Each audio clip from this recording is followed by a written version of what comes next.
watching footy fantasy. It is sure say the thing go meet your football needs. Banter from rivalries, he sure you go receive. From EPL to Champions League, your eyes go see. It's footy fantasy. Yeah, watching footy fantasy. Footy fantasy.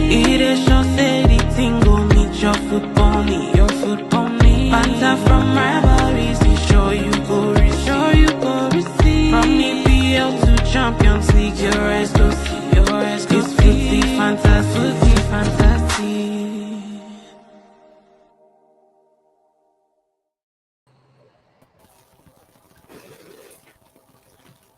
Good day, ladies and gentlemen. Welcome to another episode of the Footy Fantasy Podcast. I'm here with Ovi and Yemi. Welcome, guys. Good to see you again. It's the international break. It's the start of another exciting season. So much has happened. It's only 3 games in to the Premier League. Well, 2 games into some leagues. We haven't even played Champions League qualifiers, but there's been a lot to talk about. A lot has happened. But the biggest action has been in the transfer window. That's where most of the meat has been. That's where we've been chewing for the most part this summer. So that actually leached in all the way from the summer to just last week. A lot of good things happened at some clubs. Some clubs were left crying. I'm thinking about Raji right now, but I don't want to name names. I was just thinking. I didn't say names. Sorry. It's your Footy Fantasy Podcast show. We're on YouTube, Twitter, and on Instagram and Facebook. On YouTube, Instagram, Facebook, it's Footy Fantasy. That's FANTASYFOOTIE. On Twitter, it's a bit different. It's FOOTIEADFANTASY. Footy AD Fantasy. The rest is Footy Fantasy. Please do like, do subscribe.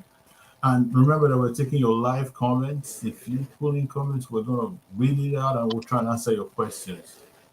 So let's dive in. Who won the transfer window? Easy question. Let's do the easy ones first. Hear me? Why are you laughing? Go. Easy question. Who won It's the not transfer an easy window? question for me because Okay. let me just say the top 4 teams in the league had a very good transfer window. Let's just say Liverpool, but I feel like the top 4 teams had a very good transfer window. When I mean the top 4 teams, I mean Man City, Liverpool, Arsenal, and Chelsea. They both had all of them, not both, all of them had a very good transfer window in terms of the outgoings and the incomings.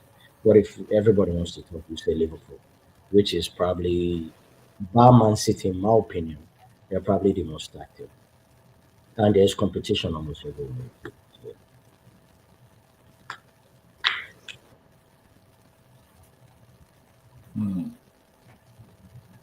So if you're saying, I'm just trying to think about how you phrase that answer. Like, how do I respond to?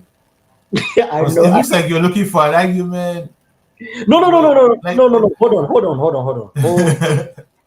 I wanted to make it short. So then, okay. okay. Since I have a little bit of time, I'll make it as short as I can. I'm looking at this Chelsea. Chelsea had a very good transfer window, in my opinion. They bought 2 Okay. strikers in, and they actually helped them in winning the Club World Cup. And we can see that at least one of them actually has been playing really good for Chelsea. You see what I'm saying? That has been very good. Garnacho is in there, and Okay. he's gonna come and do whatever. I just think everything that they've done this season is pretty good. The shocking thing for me with Chelsea was they didn't change their goalkeeper. Okay. So that was that. And let's go to Arsenal. I think Arsenal right now, as it stands, they had a very good window. They had a very good window. They have a replacement now for Saka. If Saka is out, Madueke can play that area. The new guy, the number 10 guy from Crystal Palace, too can play that area too. They have players that can play from the left. They have a replacement for this Partey in Zubimendi. They have one of the best all and coming centre backs in Maresca or Masquez, the guy they got from Valerio. And they got themselves a striker that everybody has been saying that they need to get. So that's a very, very good chance. They've at least addressed one of their major sites or positions that needs strengthening. Liverpool, everybody knows about Liverpool, so we need to go into Liverpool. So I think, yeah, that's that. Okay, okay. If that makes any sense, that's all. Look, everything you said has been good. It's very hard to argue with. Why I said we're looking for an argument in the beginning? Were you looking for an argument? What did you want me to answer with? Because I thought it was an obvious answer, and I think Ovi, who is an Arsenal fan, since you've already done him the honors of talking about the, you've done him the honors of talking about Arsenal. He might now talk about who really won the window. No, I mean, No. You had your thought. Don't know. Hold on. Asha just spoke in. How you doing, Asha? Welcome. I'm good, guys. I'm good. Can you hear me? Yeah, we can hear you. So we were talking about who won the transfer window. We said that with Yemi. Yemi just finished answering. He said all the 4 teams in the top 4 did very well. He elaborated a lot on Arsenal. He said Man City did well. He said Liverpool did well. So Ovi, who won the transfer window? Because I think this is an easy question, and I don't know why we're spending so much time. So Ovi, who won the I transfer think window? Liverpool won, honestly. Liverpool I mean, won. like, Honestly. I don't know. Liverpool and Arsenal. We wanted to start with the easy question, and so that we don't spend too much time before we start eating. I guess we've already started. we started eating from the first minute. My own is let's go in depth. You know me, man. I'm an in-depth person. I will dig deep. I will bring out things people are not thinking about. So yeah.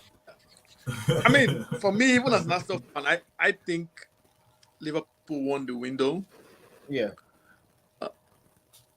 And I wanted Liverpool to win the window. I didn't want Arsenal to win the window. I can't remember the last time a team won the window. Okay, can you guys hear me? Yeah. Yeah, you can't remember the last time a team won and then transfer window and City has done it. Like, well, I said it's been a while. Like most times when you say a team won window, they don't tend to win the league. It's Liverpool did not win the window last year. They barely bought any players. They won the league, right? Yeah. So I'm just saying, I feel it's added pressure. It has been added pressure for Arsenal. There's really enough pressure on Arsenal already. We need anything we can do to just reduce the pressure is good for us. So I feel like them winning the window is fine. There's nothing wrong with that. I like what Arsenal have done. We did it the right way. Any Arsenal fan who is complaining about Arsenal transfers business this season can never be happy. Just forget it. This is the best we have ever done. And so there's like Yemi said, the top 4 teams pretty did well. I'm skeptical about Man City though, because I look at some of the signings. I just feel like they are too light, too foreign to the league. It might take them time. I'm not sure if they're that good. But I mean, quality, I'm sure they're okay. I just don't know how to cope with the league. But let's see how it goes. But yeah, the top 4 teams did well. Chelsea, I don't feel like they bought 2 new strikers. I'm not sure if their improvements are that incremental. They let Madueke go, brought in Garnacho and Gittins. Madueke. They brought in 4 strikers. Madueke. They brought in 4 strikers. Yeah. No, I'm just saying. Mm-hmm. Yeah, whatever they brought in, just to buy and sell. But I'm saying, It's not like there's not been any huge increase. Like Liverpool, you can say, Isaac upgraded on Darwin Núñez. Gakpo, Ekitike upgraded on whoever they had before and stuff like that. Like you can see the improvements in the squad. But with Chelsea, I just feel like I mean, apart from maybe Pedro, who has started very well, most of the players, they don't seem to be upgrades on the players they were letting go. I mean, I know Esteval has come and is looking good, but he's like a young kid that I mean, we're expecting to do everything in the first season or what. So, I don't know. I just feel like they are good. They're already a good team. They have so many players. They will be good. They'll probably make Champions League again. But I don't see Man City. I'm just looking at their players that they've lost, and I'm looking at someone like Rodri. If he doesn't come back to full fitness and his full level, I don't see how they do much better than third or fourth. So that's the way I see it. But like I said, Liverpool, they've done the business. On paper, everybody's going to say they won the league. They won the transfer window. Sorry. I wanted it that way. I didn't want Arsenal to have that tag, but I feel Arsenal has done a very, very solid, and like I said, arguably our best transfer window ever. So if that's not enough, I don't know what to be enough. Are you okay with Kepa as your backup? Yeah, he's a backup keeper. I don't expect him to keep. Mhm. What is what? You know, every game Kepa starts, I guarantee you 10 shots from outside the box. 10 every game. Yeah, but Kepa is going to be playing hopefully Carabao Cup, Dead Rubber Champions League. Okay, so you're out of maybe Carabao some FA. Cup. So you're giving up. Okay, you're giving up. I just asked you. You're giving up Carabao Cup. You're giving up. No, You FA can't Cup. say that. Kepa was Kepa was is the not that first bad. He was the starting keeper for Bournemouth, right? Kepa at You £5 said- million, that's a good signing. There's nothing you can For a complain second about keeper, that. that's not bad. That's not bad. Yeah, it's better than the keeper we had last season. It's better than Neto that we had last season. So how can I complain? The only issue I have with, I think for me personally, I think Liverpool won the window. There's no argument. Yeah. There's no way you analyze it left or right. They won the Yeah. league, and normally, in most times, teams that win the league don't go out and splurge. They tend to just fill in holes and give that team a chance to go and establish a dynasty. Which is But true. they kind of upturned the whole team, tore off some key parts, like Trent, let him go. Let group players go, Diaz, And Nunes, Elliot. Elliot, and then I was basically surprised by that one. they brought in 200 million and then spent 500. The only problem I had was the only issue I have with them was that there was a glaring error from last season that I thought would have been the first thing they would have fixed or they would have tackled, which was the main place Liverpool has a problem is the central defense because they'll have only Defensive midfield Van too. Dijk as the defensive midfield too, but I don't because think of Gravenberch and what's his name? Endo? McAllister. Yeah, McAllister's form. The both of them can actually operate. They were operating at a high level. But when you look at Van Dijk and Konate or Van Dijk and Gomez, it's a problem because Van Dijk and Konate are very good, but Konate is injury prone. And then you have Van Dijk is a bit older, so you should not actually grind him out all season. But now he has to play. I thought they would have done the Guehi move much earlier. They left it too late because that is the only blood, in my opinion, on the transfer window. Because they needed Guehi. To me, it was the most important buy. Every other buy they did was good, but they were really. Liverpool had scored most teams last season. They had the highest goal scorer. Yeah, over reliant on Salah. So now you have more options. Great, but I think the weakness might be central defense. Can I say something to that, please? Yeah, I noticed a lot of people mention, not just a lot of people, some people mention about their midfield. I think the midfield is pretty set with Curtis Jones. What they have there is they have McAllister, who is almost like a very, very intelligent midfielder that like you can almost plug him anywhere and he will do the job because he's not about the best runner or the most physical. He's someone that thinks the game through. if you watch him play, most times you don't see what he has done. But when you watch the game, you will see he can play as a six and do that job very, very well. He does it for his country, Argentina, where like he's the last person. And sometimes you see him do. He has done it for Liverpool a couple of times. You even have Gravenberg that in a lot of cases you see Gravenberg just going forward, and it's McAllister that is just there, just kidding. Curtis Jones too. It's like most of the midfielders they have, they are so tactically well drilled, and then they are tactically good enough that they can plot in, they can switch those areas around and they will be fine. But this McAllister for me, and the guy, I don't know if this guy is still there. Yeah, Endo. he's so The Bendo is still there, man. They are good, brother. They are good. And there's this Soboslai too. Oh, yeah, Right, but well, I don't. Soboslai is the one that shocked me. Because yeah, how does the that guy guy go is. from attacking midfield to right back? So now, when he plays for his country, when he started playing for his country in Hungary, he actually said that he had to play everywhere. Like he played in the DM, he played as a 10, he played as a 8, he played as a striker. So now what I didn't see from him is playing right back. I didn't see that, but like he said in his coming up in Germany and in place, he had to learn all those areas. But you can tell a player by the way they play. You can tell if this guy actually is a decent thinker of the game. Buichi hears me say that a lot. Someone that actually thinks the game through. Like it's not just about you knowing how to play. It's about are you a step ahead? Are you two steps ahead in your thinking of the game? So now I think they are blessed with guys that actually think the game a lot in that midfield to a point where they can adapt. You know what I'm saying? You can put them there and they can do a job. They can actually do more than a job, depending on who they are facing, tactics, and yeah. Yeah, that's good and all, but they don't really have a specialist. Yeah, they don't and they do. They don't and they do. Who's the specialist? Who's the specialist? Yeah.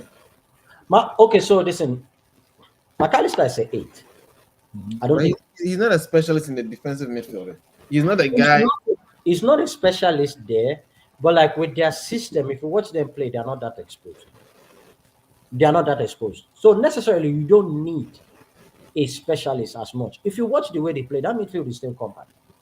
It It is, stays, but it I stays think very uh-huh. I think in big games, right? Like when you're playing at Real Madrid, that has Sure. a specialist in the position. If you're playing Bayern, that has a specialist in any position. True. You start losing out on that guy who's a specialist. Which makes sense, but it also depends on your tactics and structure. If you're like Manchester United now, which is open, we're an open team. Pick another team, man. Come on. My bad.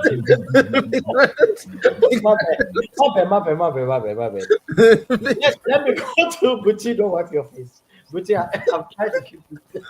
So let me say Barcelona. I'm a Barcelona fan too. Okay. You're claiming Barcelona, yeah? Brother, I've always been a Barcelona, you know. Okay. Barcelona, their midfield.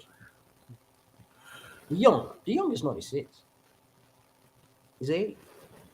Pedri is a 8/10/ just a central midfielder. Gavi is not a 6. He's a 8. But in big games, small games, because of their tactics and that closeness they have in midfield, where they don't expose that midfield, it is hard for you to isolate one of those players, regardless of whoever they play. You see what I'm saying? I'm going to There's come in. sure. I'm going to come in here and say something right. Come Who on. won the transfer window is not Oh, the Liverpool. tactical analysis of Liverpool. Liverpool. We are agree It's Liverpool. not the technical. No. I'm trying to answer his question. We're still on question 1. We haven't even we're moving on. Blame Osha Yeah. for that. Osha that is low. Yeah. So Asha, this one straight on. We'll just jump on to you straight. Which player did you wish your club signed? I wish we put more effort into Isak. What's your club? Oh, Chelsea. Okay. We inquired about Isak, I think, in the beginning, but then I think they stopped. I don't know why they said they stopped, but I think we should have just gone. I mean, we are Chelsea, Charlie. 130 million. Yeah, Chelsea. Money spenders, man, Charlie. We don't need to worry about. Hey. We just sell one of the restaurants and write off the books. Yeah, Chelsea. Yeah, that's what I can say. Yeah, Chelsea. I mean, Oh my God, this guy will keep. Hey yeah, guys, Chelsea. hey guys, are you Ghanaian? Isaac is not 22 and he's not going to earn 100K. Like, Yeah, Chelsea. I just bought 130. I don't know why they're trying to. Man, oh man. yeah, Okay. Chelsea. I mean, we spent how much did we spend on Modric? 80 million. Yeah, Chelsea. that guy is not on the sidelines. We can't even do anything with that guy. He never tire you. How many people go back? No, but that's a sensible one because it kind of makes sense that statement. Because why didn't other clubs, Go for in Isak. hindsight, why didn't other clubs, fight for Isak? It was like we let him have a free run. Because to be fair, if you see how much Arsenal paid for Gyökeres? and you compare how much Isaac went for, Isaac was 125 million, but It's only like 45, 50 million. Yeah. I mean, but this guy is a proven guy. He's what he's gonna do. I said the whole prospect scares me of Isaac and Salah in the same team, but that's a talk for another day. I mean, which player do you think your coach should assign? Go ahead. Isaac too, but not because I mean I just feel like Isaac is in terms of value, in terms of cost of the player, is equivalent to what we did. For example, let's say Gyökeres plus Eze, because Gyökeres was 63 total package, and including the and Eze like 67. So that's like 130, right, for the two of them. So that's Isaac money, right? So if you ask me, would you rather have Eze and Gyökeres or Isaac? It's a hard one because I can say whatever I want to say. It doesn't matter. I wanted Isaac because I feel like he suited our style as a striker that we need. But now we have to learn how to play with Gyökeres. So how much that's going to cost us, I don't know, because we have to learn to play to his game, right? But Isaac is the kind of person I feel like you could have just put him into Arsenal and he could have just play. You don't need to start saying you need to start playing through balls to him. You don't need to start just play. You already understand how to play with us. So that's what I felt. So I felt why other clubs did not go for Isaac was I think when Newcastle come from Champions League, most clubs did not think that they will sell Isaac anymore. Yeah, that's true. That's the first thing. Yeah. The rumor of Isaac came out strong immediately after that confirmed Gyökeres. And Chelsea had bought two attackers already. So there was no going to buy him. Only Man City and Man City have Haaland, so they're not going to buy him. So that was why they had a free run. And it might have been done on purpose, I don't know. But pretty much by the time it became clear that Isaac was ready to go, there was only one club looking for striker, which was Liverpool. And I was still surprised they're looking for a striker because they just bought Ekitike. And they made it seem like they're willing to let go of Ekitike if Newcastle gave them Isaac. But so I thought once they got Ekitike, they won't go for Isaac, but they still went for him. So I just think they are probably in strong discussion with Liverpool, and Liverpool had agreed whatever in terms of salary and everything, and they just wanted to push it once it was sure that Arsenal was going and there was nobody else to compete with them to help them negotiate with Newcastle. The best, even though I don't know if it helped much, but you can just imagine if Arsenal had bought a striker and they came in and started offering more money to Newcastle, then Newcastle can say we want this 150 that we're asking for and wait for that. But so that's what it is. But like I said, Isaac for me would have been plug and play for Arsenal because that's the kind of striker we like to play with, a versatile, complete forward. And I feel like Gyökeres, it's not going to be a bad striker. If Eze and Gyökeres click, it might end up being a better deal to get those two than to get Isaac. But I'm saying right now, I just felt Isaac was just a plug and play signing for us. Yeah. So that one, we have to learn how to play with Gyökeres. Hopefully, we get to understand it quickly and we get to bang in all the goals he normally bangs in. But like we have to buy. We have to learn how to play with him. So that's where my challenge is with the deal. But yeah, I'm still, like I said, any Arsenal fan, other people that are window can never be happy. So this is the best we've done. So if you can be happy with this, I don't know what's going to make you happy. I don't know. Fair enough. Well said. Well said. Let me know I was coming to you, and I know what you're going to answer. So just name Those the are my answer. defensive So, midfielder. Name the defensive midfielder you wish your club would sign. so like, I'm torn between two Buchinos, Baleba and Ben Stiller. I'm torn with them both, and then they are just for different reasons. Baleba because yeah, he's Premier League proven. He knows the league. In this system, he can do a job. He's good. But for me, well, let me switch Ben Stiller to Wharton. I'll put Wharton because I'm torn between three: Ben Stiller, Baleba, and Wharton. So I'll just say Wharton because everybody knows Wharton. Wharton simply because of I am fascinated with these cerebral players. Which will tell you I am. We have had so many arguments in which I've learned from him. I used to be that guy that go and slide tackle, go and do this, do this. But you remember, we had a fight, like a fight. When Carrick came after losing Roy Keane, and I was like, we need a replacement for Roy Keane. And they went to go get Carrick. Carrick got the number. I was like, no, it's not. Da, da, da, da, da, da, da. But you was like, these fights, these players are completely different. One is much more cerebral. So Pucci schooled me on that. And since that day, he's like, so now I'm looking at cerebral players that think the game. So now, if Pucci is looking at me, like shaking his head because we had this fight at Eldridge Park. We were playing soccer that was a long time ago. But since then, I've been fascinated with people that actually think that game through the middle. I don't think we have a player of that ilk that can sit down in the midfield and actually pull the strings. With you as a gunner, you have Zubimendi. Before Zubimendi, you have guys that could just take a game, slow it down, speed it up, take fouls when they need to, drive the ball when they need to. They just have those cunning abilities. Man City has Rodri. Yeah. Chelsea has Enzo. Enzo.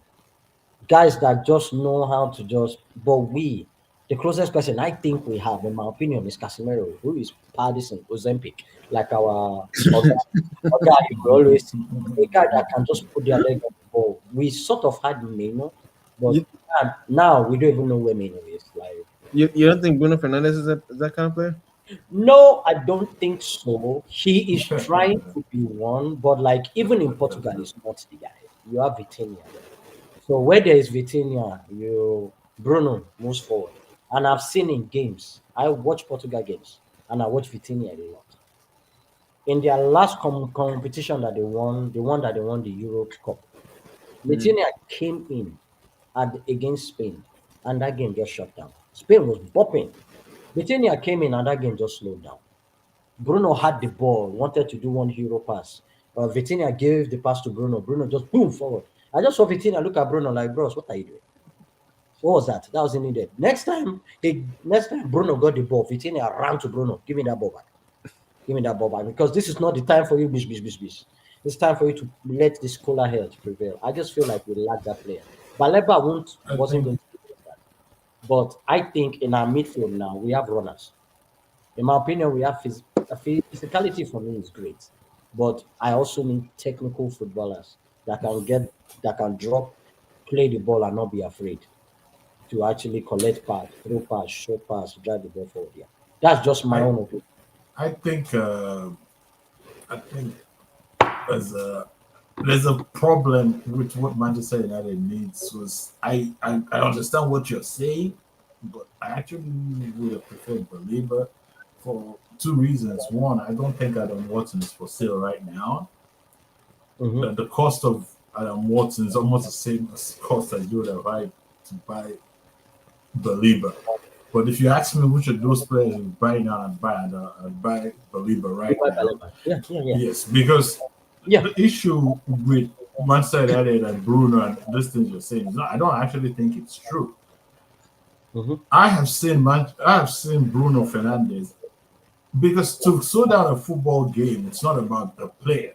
It's actually about the team. It's about the system. It's about the system. The guy passes the ball sideways, and the guy doesn't pass it back to him. The guy plays it forward. The next time he says, "Okay, next time pass it back to me," or he passes it back to him, and then he passes it to the next guy. The guy. So how many chances will he get to slow down the game if the rest of his teammates are just ballooning it forward? You know what I'm saying? If the team, Because what happens in Manchester United is Manchester United play counter-attacking football most of the time because there's no strength in midfield. There's no grit. There's no spine. The team collapses. And you're now left with having to have that outlet and launching that ball. You said the team has runners, so it's natural, no matter what the coach tries to do. But if you have somebody that can help bring that power in there, because that's actually what Partey also gave Arsenal before you control it. Because you have to actually swing that ball. Him and Declan Rice. Did that. I keep forgetting you guys have Mason Mount. You guys still have Mason Mount. Yeah, there are a lot of players in the team. I think what the team lacks is that glue.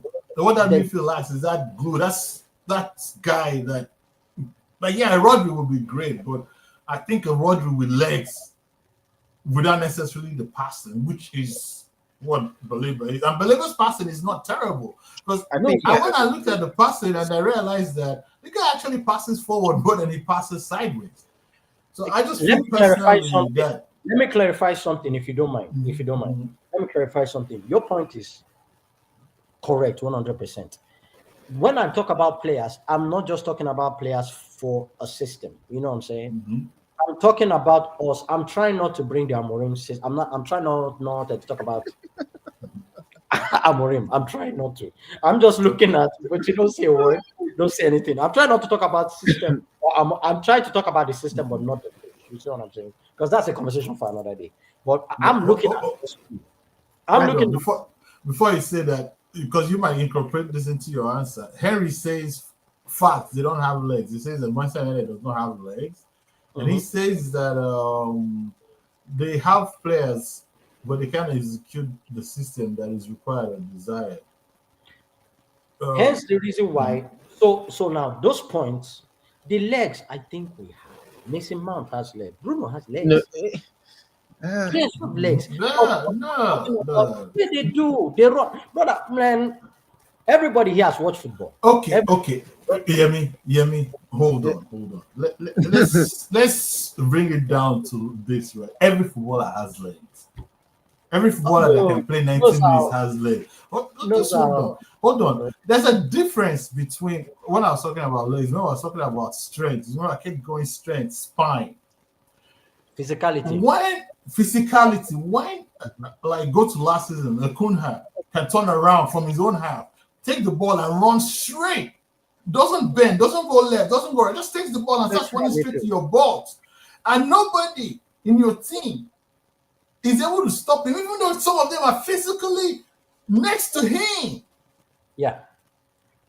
That's a big difference. Because even Sergio Busquets might not be strong, but you're not going to get past him. Because he has that ability to do that.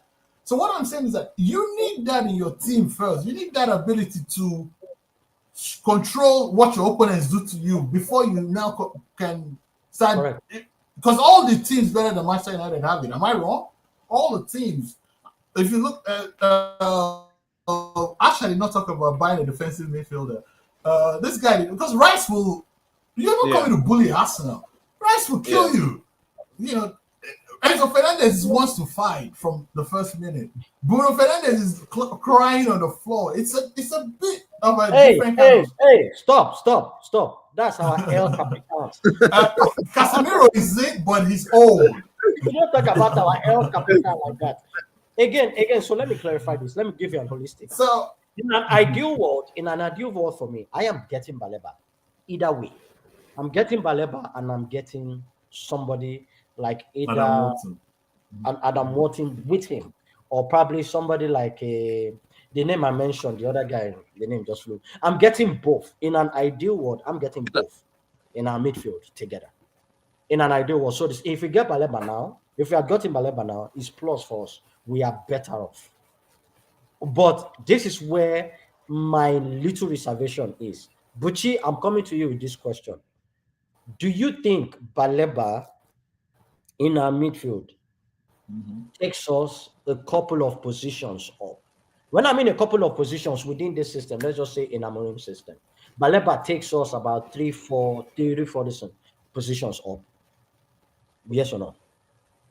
Like, let's just say it takes us from where we are to the Europa League with this 15th. present. That's a big jump, man. You guys are 15th, man. You have to remember. You Yeah, guys.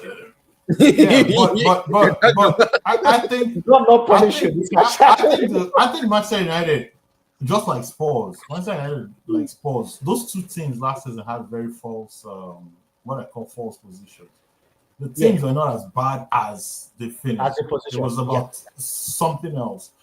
Injuries. The You guys are just maybe kids. injuries, You guys are just kids. Brother, maybe let's go through crosses, injury whatever. system, system tactics. Let's just say what it is. See, Injuries, yeah. League. System for both sports. But It was a different sports that played in the Europa League.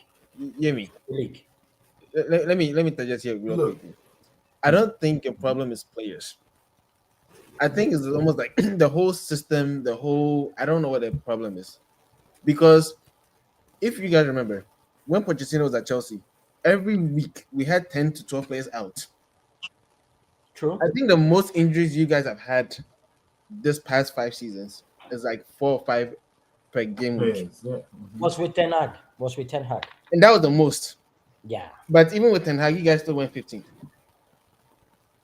Guy, we are not trying to talk about So I don't think your problem is players, because if it was players that you are missing, then you can trace it back and say, okay, even when we had the most injuries, we were still bad. But we are I not don't know.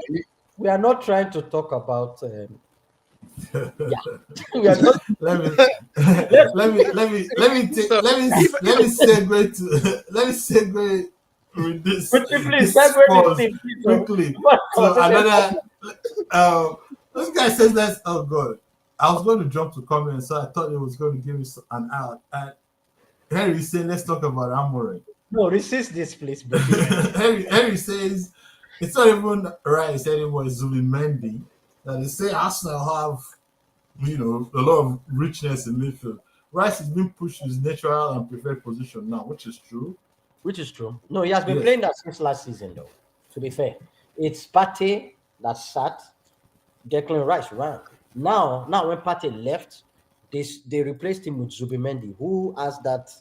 Brother, there's an orchestrator there, man. You have to be. No, but if you remember when the last season of Partey had a lot of injuries out. Yeah. Rice was the one playing the defensive midfield position, so that's why he's talking about the natural. Because Zubimendi now goes there, then Rice pushes to box. Okay.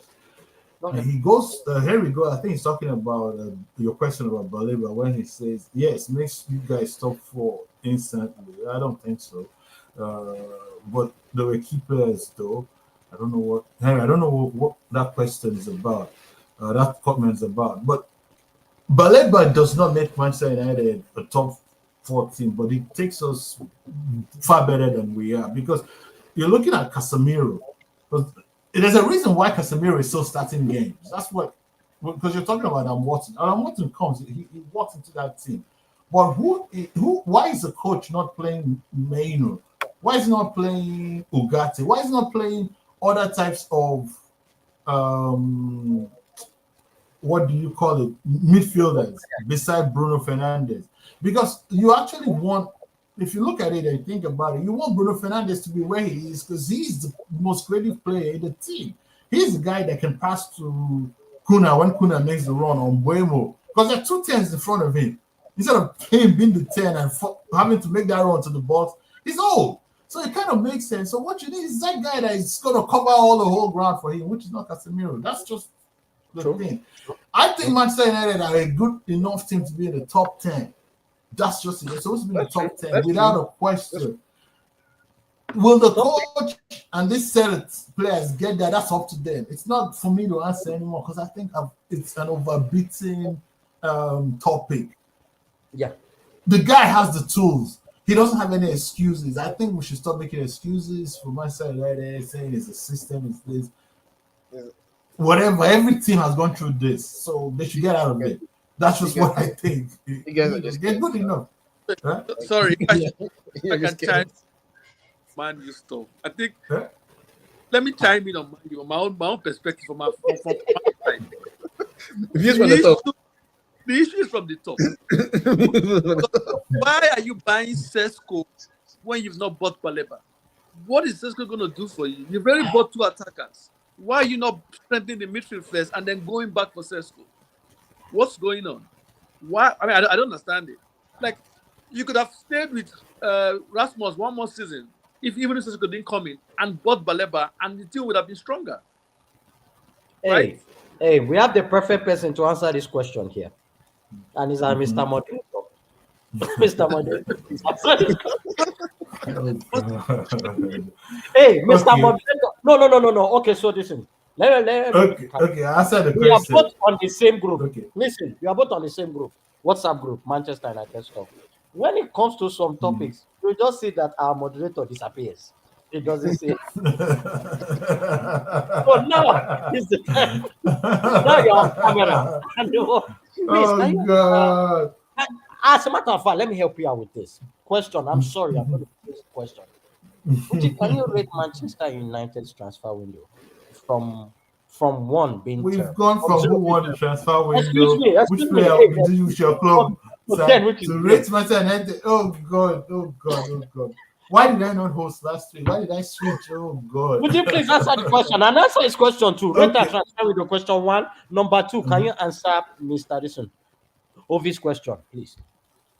Okay. All right. So I'm gonna let me take these comments because some of the comments relate to what I'll answer all of them. I'll tie them all up together. It's gonna be an investigation into the Portuguese league transfers. The amount of expensive flops that come from that league is just too much. Just saying, though, no shit. Benvindo 05. Okay, that one is very easy to explain. Ozempic Casemiro, point of correction, he balled against Chile. Yeah, He did. Casemiro is weird. He's actually getting news alive. It looks good. Henrik says again, yeah, facts. Give me an old Arsenal buy. He's talking about what Rovia said that the way Arsenal used to buy all players they needed but a striker at that time. Same thing Manchester United seems to be doing. Henry says it's vibes. We have a priority need, and you go address an unrelated position. And he says most Talking Arsenal about fans can Manchester United. empathize with Manchester United. Yeah. So okay, so the Portuguese league one is easy. I'll take that. 30 seconds. There are a lot of Portuguese Portuguese operators in the Premier League. If you look at transfers, every club, every foreign club, every club with a foreign manager or foreign director of football, a lot of transfers come from where they come from. They come from the country of origin if they're Europeans. Pep, Spain, Arteta, you see Zubimendi. It happens. It tends to happen everywhere. So the Portuguese league guys, a lot of them in the Premier League. But when Mourinho came, Mourinho brought a lot of Portuguese, influence into the Premier League. So there are 2 super agents that are tied to Portuguese Sporting and the other club Benfica. They're 2 super agents, and those guys too are tied to the Premier League, and so like even tied to Arsenal, Edu, and you know what I mean. So all these guys. So that's why it seems like every year a guy shines in the Portuguese league, he comes to the Premier League because there's people who are hyping them up and there's a pipeline waiting for them.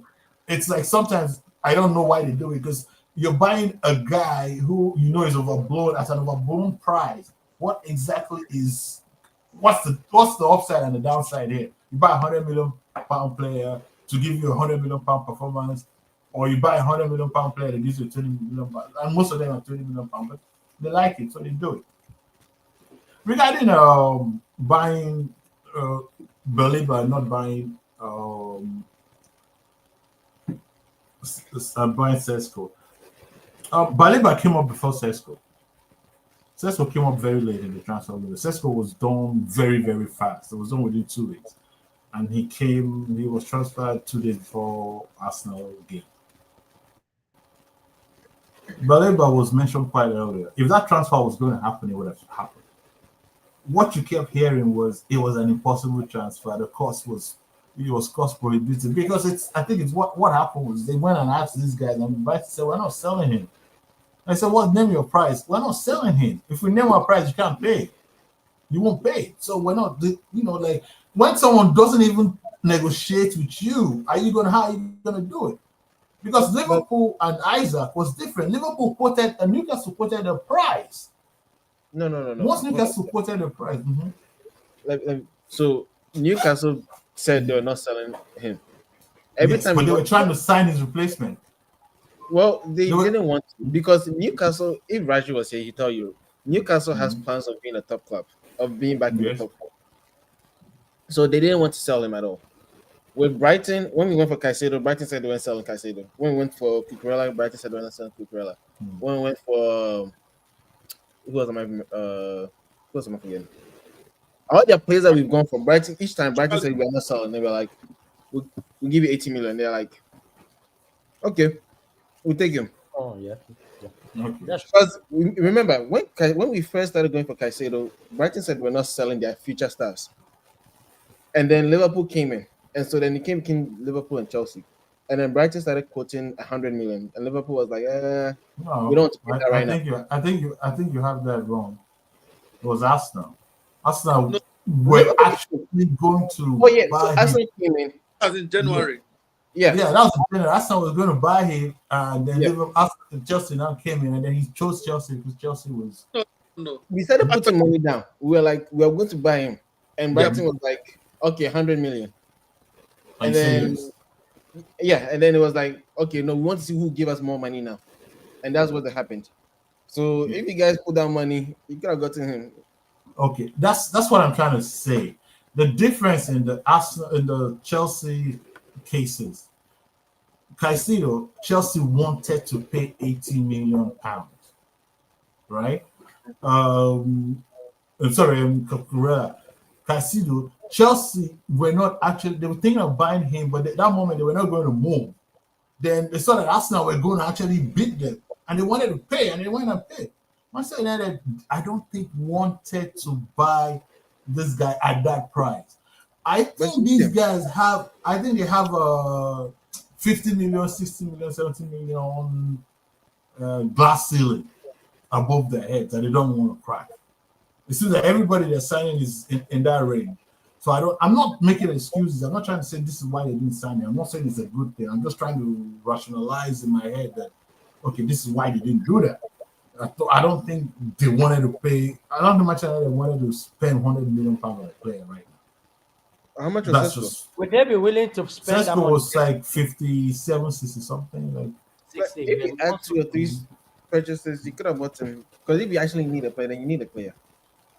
yeah, I know, And I that's do. the thing. I think the other thing is that the manager also needs to prioritizing and rebuilding, because the thing to forget, it's quite easy to forget that a lot of players left Manchester United, and it's easy to say, oh, you should have gone and bought one player, but you're not Liverpool, you're not Arsenal, you're not Chelsea.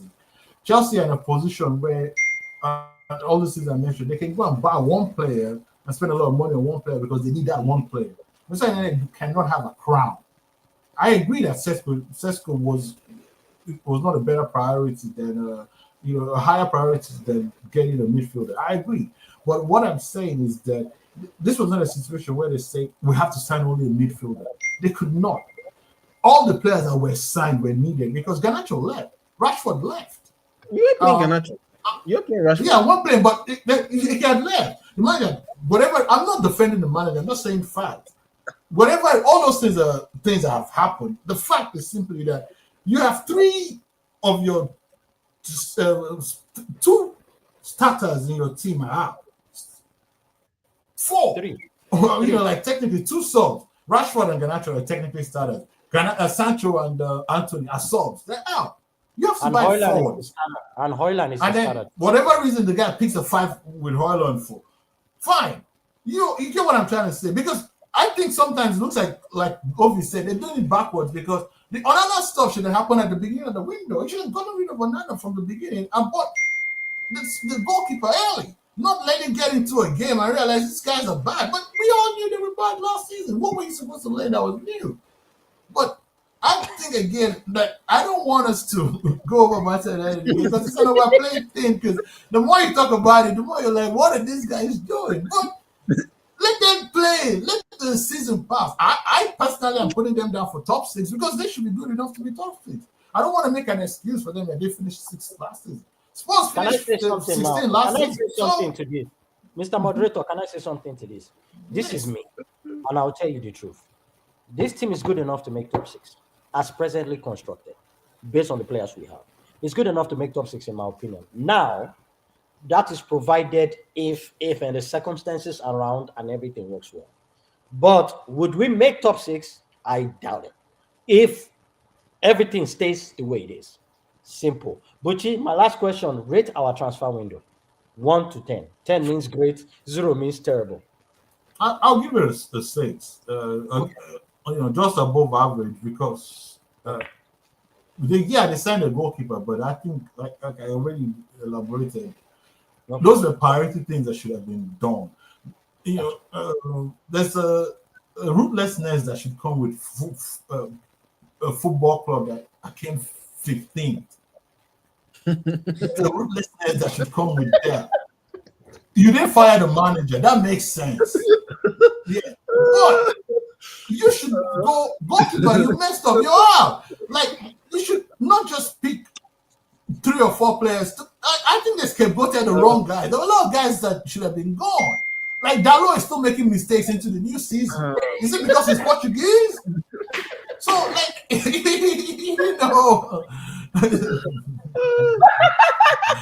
I think Next question.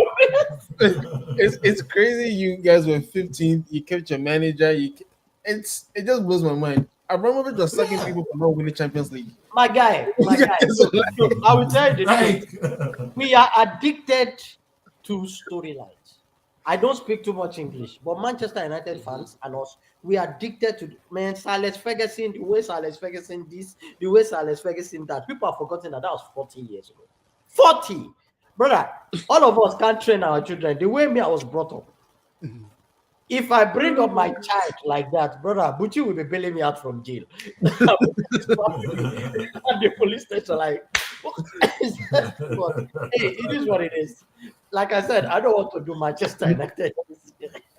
Coming back to the next question. What's the Okay, let me take this comment. It's still one saying okay, Henry says about the Portuguese stuff is all money laundry. He says money laundry, yes.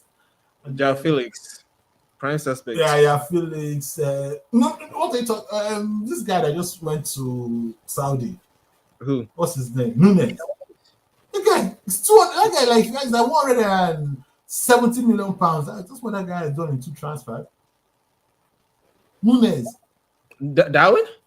Oh, Salamander. Yes. Oh no, Nunes gave Liverpool like almost 60 million pounds. That one. If that one, yeah.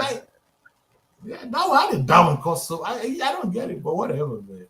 Diaz was good. Diaz is a good player. He was worth the money. No, Diaz wanted And money. he's He cooking wanted in to have Bayern, big paycheck. And he's cooking in Bayern. The guy is cooking in Bayern. He's cooking, like cooking. He's playing really well. So Henry says with that midfield, I don't think they can make the top 6. I mean, I'm just watching you guys. I don't want to make excuse. I mean, have you seen your next 3 fixtures? Yeah. Okay. Yeah, but that's not the only fixtures they're going to play in the season. And I know, I'm less worried. Have you seen your next 3 fixtures? I know what they are. That's okay. I'm less worried about big games because right now, if Liverpool, Arsenal, the top 4 last season, they beat us 10 times in a year. They're going to beat us 7-8 times. The chances of them beating us are high. That's not where the points are. The problem is struggling with Brentford, Burnley at home. I'm not beating Fulham that you actually had the chance to beat. So that's more worrying because losing to Arsenal after 3 games and being 6 points is better than being 4 points after you played Fulham. It's a different thing. If you say, you played Liverpool, you played and you lost to them, it's different from. So you get what I'm saying. Those guys are going to beat you. So if you get a draw against them, it's fine. It's the truth. The only one that I think we have a chance against, because traditionally we kind of give them a good game, is Chelsea and Arsenal. That's it. The rest will beat us. So, let's stop because we talk about Man U for the whole part. yeah, which transfer surprised you? Which transfer has not and which non-transfer shocked you? Which non-transfer? Yes. Javi. That's Javi Simmons. Yeah, that one surprised me. That one Why and did it Eze surprise you? That one and Eze surprised me. I did not think Arsenal were going to go for Eze because you guys already got Madueke. I did not think you guys were going to go get Eze. And so far, Tottenham was, they had been getting their things in row. They were actually almost every day they were making progress. So that one surprised me. And then when they came for Xavi too, I was like, wait, why are they getting this guy? Because they already have a couple of 10s and 8s for their players. But that one surprised me. Nicholas Jackson surprised me too. Trying to think who else. Yeah, those three definitely surprised me. I can tell you the one that surprised me that did not happen was the William not going to Barca from this Athletic Bilbao, and it's because of registration reasons and they can't guarantee him. Yeah. But that one was the one that everybody and their great grandmother thought was going to happen because the way they were prepping this deal, just like the way towards the end of this Mbappe's deal with this in PSG, everybody pretty much almost knew that homeboy was going to Real Madrid. Just like Trent.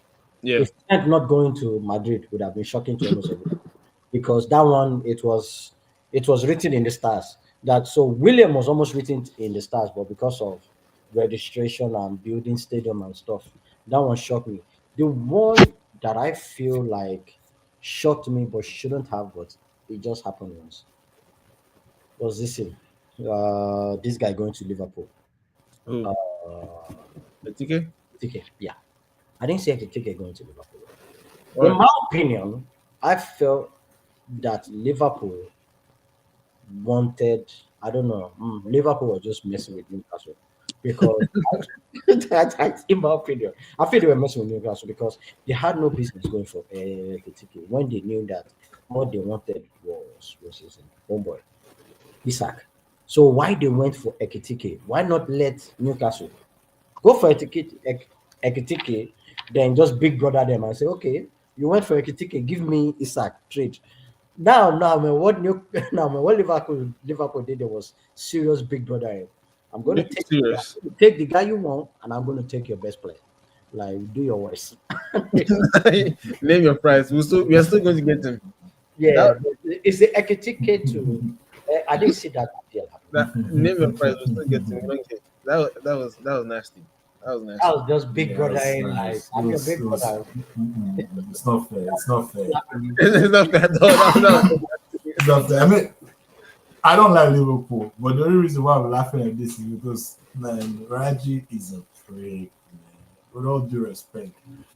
That guy last season was telling me how much Newcastle were better than Manchester United and this and that. God damn, man. Liverpool can't even dream of doing that to Manchester United. They cannot even, like, they won't even try it. Who are they? Come on.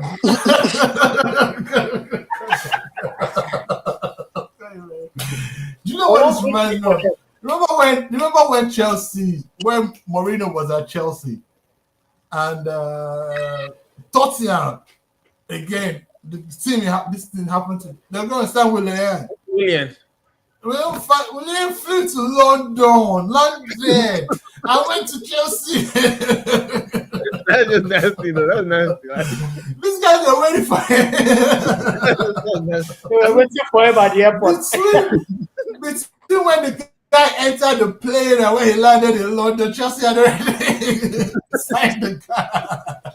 That was nasty. That was nasty, man. You know, man, let's say it like this, though.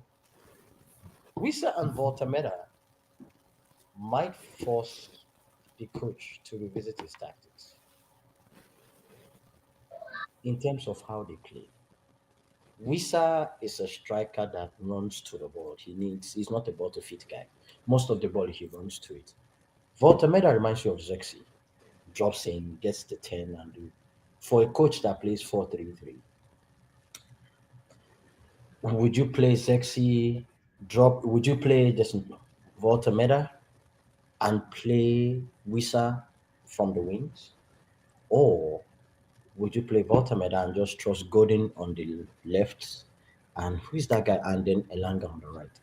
That's something, but like I think that they are good signings. Well, and this reminds me of this Eddie Howe when Eddie Howe was at Bournemouth. In a lot of cases, he played with two strikers. Yeah. In a lot of cases, he played three at the back, two Why, strikers. why, Four. Yeah. why am I worried about what Eddie Howe in Newcastle? I'm not worried I about mean, Eddie was a good coach. I'll give him. He's a very, very good. No, no, no. I'm just saying, like, just looking at it, I was deep in it, like, man, Eddie these Howe's, two strikers are completely different from each other. Completely. yeah. But yeah. So, But that's the intriguing thing that I mean, I think we should watch play out. Let's see what because he has already started the season back. He's under pressure.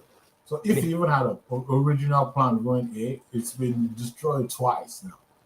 Yeah. The I mean, season they already, started- I mean, they're already 17. Go ahead. You're already 17. They've stolen your Yeah. best player. That's one blow. Your team is not doing well. Yeah. That's so whatever plan he had is not like Yeah, plan but- C. This is plan Z. Yeah. So we're gonna Let's- see whatever let's plays forget out. that- 'Cause Yeah. it's the reason why I'm Let's not not even forget putting the Newcastle in the. Go ahead. let's not forget that they tried to sign so many players. Joao Pedro, Sesco. So at that point, I think they just wanted somebody, just so that they could at least even the guy in Wolves, Larson. They tried to sign so many players. like They six even that made didn't bid come through. They made two Yeah, bids for that's that. Wolves. Mbuemo. Well, so at that point, Yeah. whoever they get, whoever they get at the end, that watermelon was just like we just have to get somebody because we don't want to welcome Isaac back, and I think that's what happened. So they had to get somebody, and Wisa was always going to be the second choice striker that they were going to get, so they just had to get somebody else, a younger striker, taller profile that they could work with. So now they will have to work with him and figure it out from there, because there was just no going back at. So I think that's what really they came out saying, I want to buy Woodman and they want to buy two different kind of striker. They wanted to buy just did not come. So they had they had to pivot somewhere else. That's pretty much and it was hard for them because they just won their first trophy in 70 years. They just compared for Champions League and still their best player wanted to leave. So that's I think it just shows some levels sometimes that which is not look at it's same thing with something like Crystal Palace. Like for example, they just won first cup. You won the Community Shield, and your best player still wants to leave. So But Crystal Palace, you can understand. It's because for sure. The guys that wanted to leave have come to the end of their cycle. They can't do better than that. They've come to Crystal Palace are not going to offer them 300 grand a week, so they can only get it from. So they have to move. It's just natural, which actually bring the Newcastle that Ovi said the non-transfer that short play is this guy not going to Liverpool? Who? No, what's his? Gay? Yeah. Well, where he was, that was a dumb deal. I don't Here think we that was- go. Fabrizio gave us here we go already. We were just waiting for this right? guy to. No, gay. And- Because the coach said Yeah. it. The coach actually said, brother, if this guy goes, I leave. Yeah, because he said if he Yeah, goes, but that's it's not a very- replacement. If I he leave. goes in this transfer, he's gone. Because he lost. Okay, but It's not a replacement. that's very funny. Think about this: an owner refused money so that for a coach not to leave, for a player that will leave for free at the end of the window, or maybe in January now go for cheaper money. He might But this coach could be fired at the end of the season, and this coach has one season left. He hasn't renewed his contract. It doesn't seem like he will renew his contract. So it's not part of the game match that the coach So- wants. If they want to renew him, you got to make him happy, right? So if not, he will move on. No, but also, you have to look at it this way. Good point that is Mr. Moderator brought. But also, we have to also remember, in the past couple of years, he has been one of the best things to have ever happened to Crystal Palace as a coach. Under him, they won the Charity Shield and they won the FA Cup, and they played some really good football. You know what I'm saying? The fans are really, really giddy about their team. This is a guy that took a team of average to lower people and made them play some really good football. They are hard to beat. They are hard to play against. they can beat you, they can be physical, they can, so like the fans are happy. And then as an owner, you don't want to lose a guy like that because, oh my man, you were with this Patrick Vieira, he wasn't really looking good. With the Hudson, he was looking good in the beginning, then everything dropped. So this guy picked them up from pretty much nowhere. But he was also the coach that won the Europa League with Frankfurt. So, and he's good. He's a tactical, really good guy. Yeah. So, like, a guy like that. Then you now you lose Eberechi Eze. Then you now lose Gay, your captain, without a very good replacement.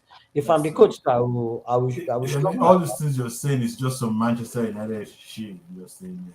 I'm not talking You're about just giving us some level of, for business reasons, it makes no sense. incompetence. Number You might one, getting into No, this season, you knew this was the guys last year. The coach and the team should have been planning for this guy leaving. Because if a good transfer came, he's a good player. It was a high chance that the team was going to make a move. Because the team, they're probably going to look around and say, well, that guy has 1 year left. Let's make a bid. If they give them a good bid, and they ask him, are you signing? He says, no. You know what I mean? So they should have signed his replacement. This whole idea of, the last of the transfer window, you're thinking about his replacement. What are you talking about? Some of you were not serious. I think what happened with Crystal Palace was the issue with the Europa Conference League. That was the first problem. So True. they wanted to, I believe they wanted to know where they were before they start making decisions. By the time that was evident where they were going to be, it was already late. The coach was already upset, saying, you can't win trophies and act like this. If you win a trophy, you should strengthen. Rather than be waiting, we've not bought anybody. Our two players are looking like they're going to leave. What's going on? So at the end, when he sold Eze, he was expecting to probably buy somebody and then Liverpool will come with a bid. But the issue is, like you said, is why wait till the last? Why don't you just buy somebody first? Because you know Eze is going to leave. I mean, you know Gay is going to leave, right? So just buy somebody. But they were like trying to make it seem like we don't want to show Liverpool our hand. We want to have some negotiation power.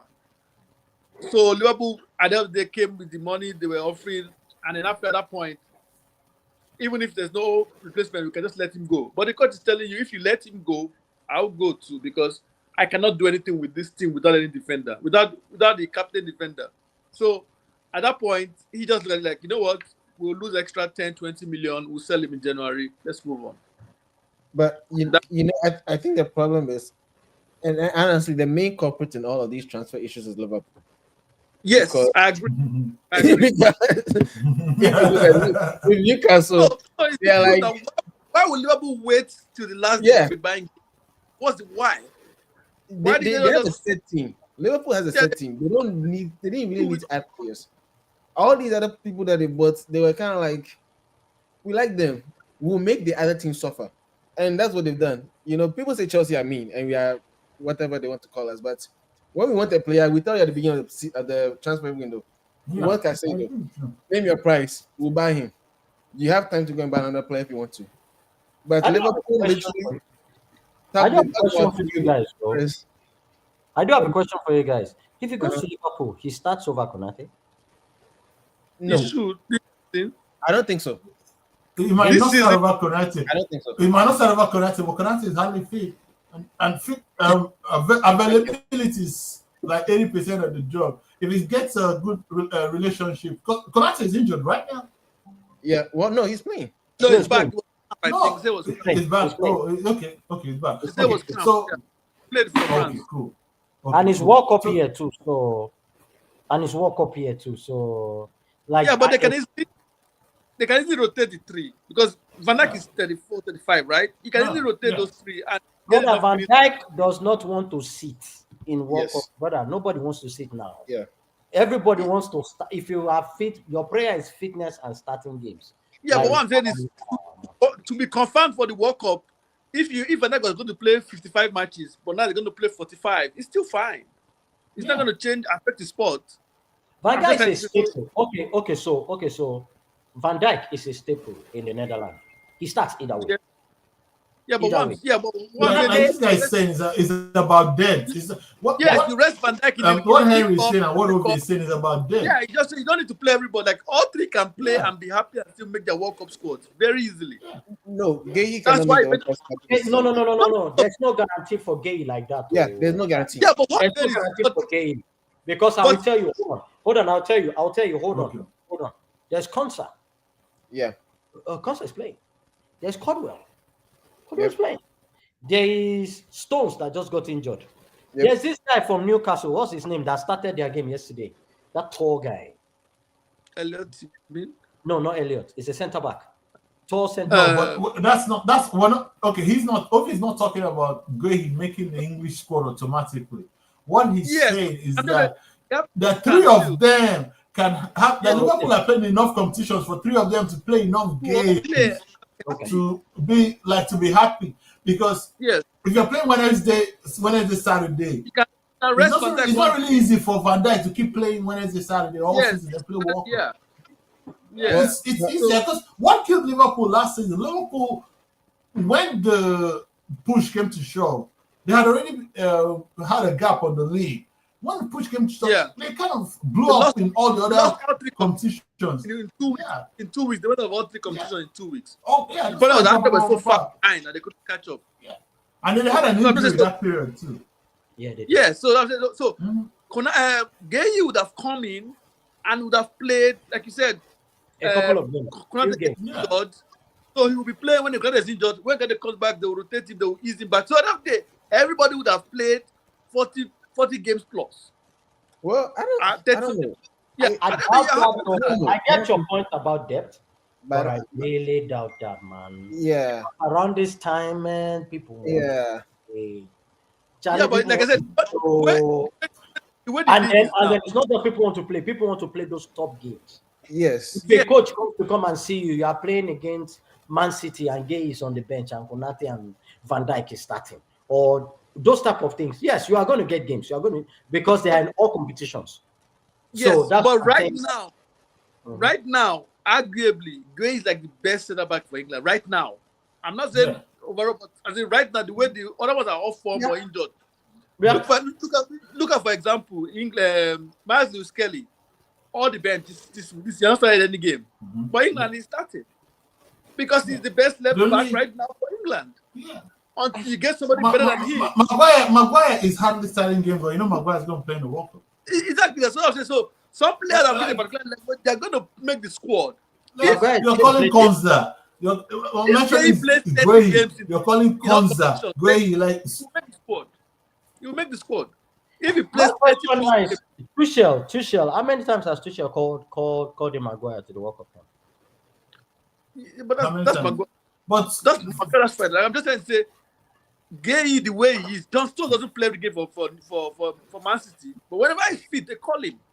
Right? He's not fit. He barely plays 20 league games these days, but they still call him.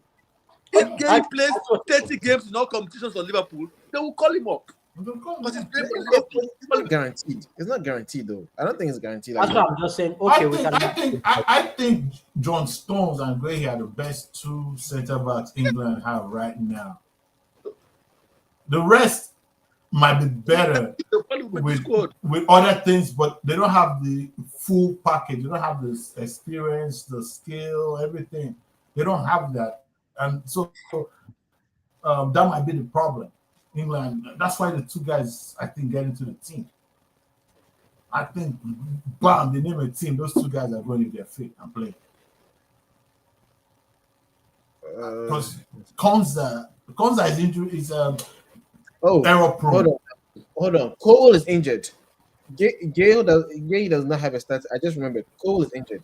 Mhm. Cole has gotten more. Levi Cole. Levi Cowell, Chelsea. Yeah, he gets. Yeah, called but it's up out for the season now. Gay is not guaranteed a He's out stat. for the season. No, but I know. Liverpool is out for the season. Yeah. He's out for the season. Like, how is it going No, to that come doesn't back? count. That's a like if you look at it, He's it's out just now, those so two there's no guys. competition for him. It's Stones and because even That is Maguire why now Gay that was willing to go to Liverpool last day because he knew that if he goes to Liverpool, he will still make the World Cup squad. Who is He going to can make put the him on the squad, bench? but Chalobah is still there. Chalobah is still getting Chalobah is still getting minutes. Chalobah will make score before Gay. Chalobah is a Come good on. defender. okay, Hold on. We said Gay away because Chalobah was there. Gay is from Chelsea. Come Gay is from Chelsea. Yes, I know that. Gay But is from Chelsea. We saw Gay. guys. right now, Guys. you cannot put your money that Chalobah will go to World Cup before Gay. Come on now. Guys, Come on. I'll bet we cannot. Okay, that's a hot take. That's a hot take. I We will have to stop mark that one. instigating. I'm sorry. I'm just sticking for you. No. That's a hot take. We have to mark that one. Because I was going to say we can't be arguing in negative because this transfer didn't happen. But Chalobah is playing for Chelsea, where he's playing for Crystal Palace. So you're Chalobah saying, will go okay, to World if both of them go, that means you both win. If one of them doesn't go, the other one wins. Guys, there's no guarantee for Gay if he doesn't start games. He That's needs the thing. to start games. He needs to. That's the only. He needs to start. But games. he's going to play games, He's so there's a starting guarantee games. now. So now He's with not gonna Crystal start games Palace, now. he's making it. If he goes to Liverpool and Konate suddenly start playing and Homeboy is warming bench, you can't be a starter. Anybody that has played these games will tell you. If you've been starting, now go to a club and then you're sitting on the bench, that's a different case. Mentality-wise, playing-wise, it's not that easy. You have to adjust. Your training, everything changes because you have to adjust to those moments. And I'm saying with this coach now that is picking, and there are only a few guarantees with this Tuchel. Everybody else, you are fighting for your position, Baba. Yeah. So if you are not starting games, you are not giving yourself that leeway for you. You are putting your life in the hands of the coach instead of you now putting your life into your own hands and making it. That's Okay. That's fine. That's fine. But what I'm saying is that look at me. There are many scenarios. One scenario could be he could go to Liverpool and just be a starter with Van Dijk. Hence my question.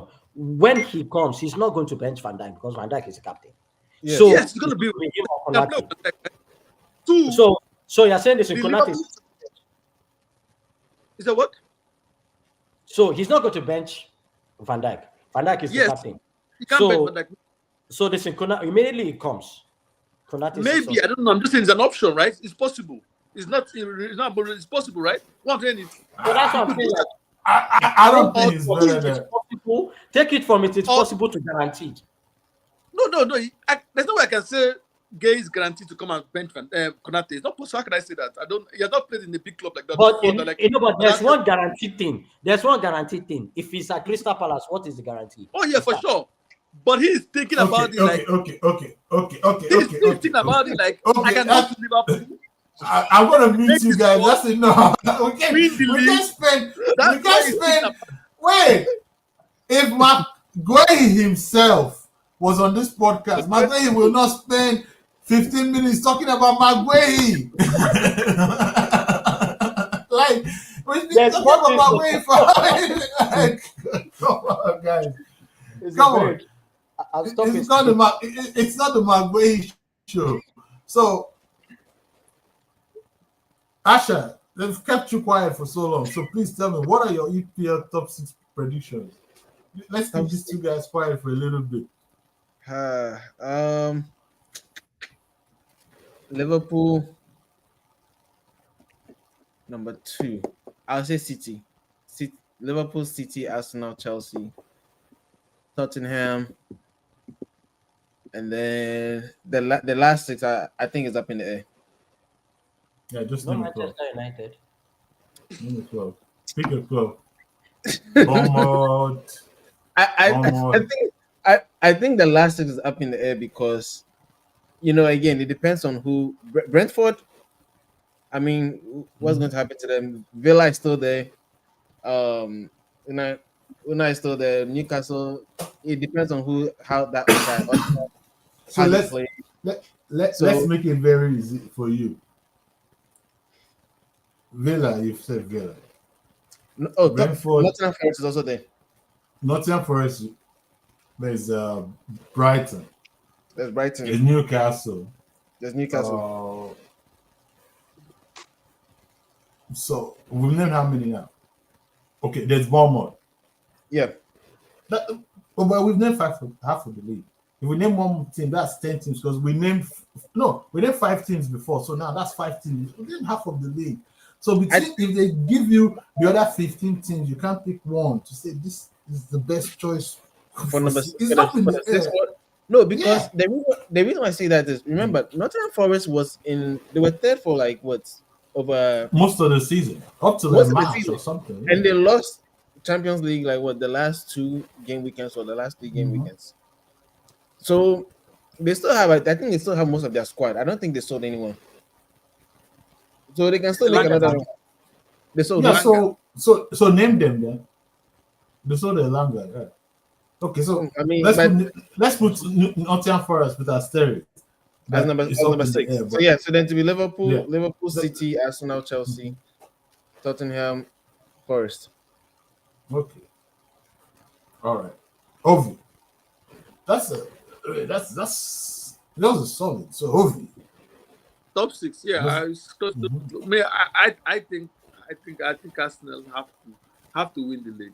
I mean, you can't come I think second. we win the league. We have to win the league, and you are going to win the league. Do the best, No, no, but no. you're not even confident in yourself. I'm just saying it like that. Arsenal have to win the league. How they win it, I don't care. You cannot Are come you second. winning it or not? Say it. Say it It makes no confidently. sense. It makes Say no it sense. confidently. Say it with your chest. No, I'm I- saying it by Arsenal will win the league. There you go. Liverpool will come second. Toss up between Man City and Chelsea. Let's just say Man City third, Chelsea fourth, or it could be the other way around. I'm not sure. I like Spurs. I mean, not as I like Spurs. I like the way they're playing. The manager seems to be very resolute. You So have I'll a say good feeling I think about they'll, them. Mhm. and I will add maybe Newcastle. I think they would have probably learned a little bit from the last time they were in Champions League, and maybe they'll be slightly more equipped this time. Even though they're So so. that's my top. Arsenal, so- Liverpool, Man City, Chelsea. All You know what I mean? Man City, Liverpool, Arsenal, Chelsea, Spurs, Newcastle. Why are you guys counting Newcastle? Because you know that strikers has scored less goals than he scored less goals than Nicola Jackson and Darwin. Not necessarily because they are the closest to the either Newcastle or Aston Villa. But it's Aston Villa now. Unai Emery is doing one But kind they've of thing. lost 3. Yeah. So that's what. But listen, if you know anything about this Unai Emery, Yeah. sometimes they start pretty slow, but when he gets his team going, that team goes. Yeah. And they didn't lose Walkins, which is good for them, and they've strengthened in some few areas. So man, the team is not that bad. So yeah. I think. Can I ask this question to our moderator, please? Buchi, can you Mhm. answer this question? The same Good question. question. My thought, of course, that's of course. I think our top 5 is mostly agreed. I think Liverpool win the league. Unfortunately for Arsenal, I think. I see what Obi is saying. You can't come forth 5 times or 4 times, second, four times. But at the moment, after what Liverpool have done in the transfer window, they have to be favourites. You know, as an outsider, as an Arsenal fan, you can put Arsenal first. But if they come first, I won't be shocked. But I think Arsenal are the second best team Yeah, in the sure. country right now. I'll be shocked. I'll be shocked if that's the case. I swear I'll be sure. Yeah, I'll be surprised, not shocked, because they're good enough to win the league. There'll be an explanation. This happened to Liverpool. That happened. This is why. But it's not something that it's not like Liverpool.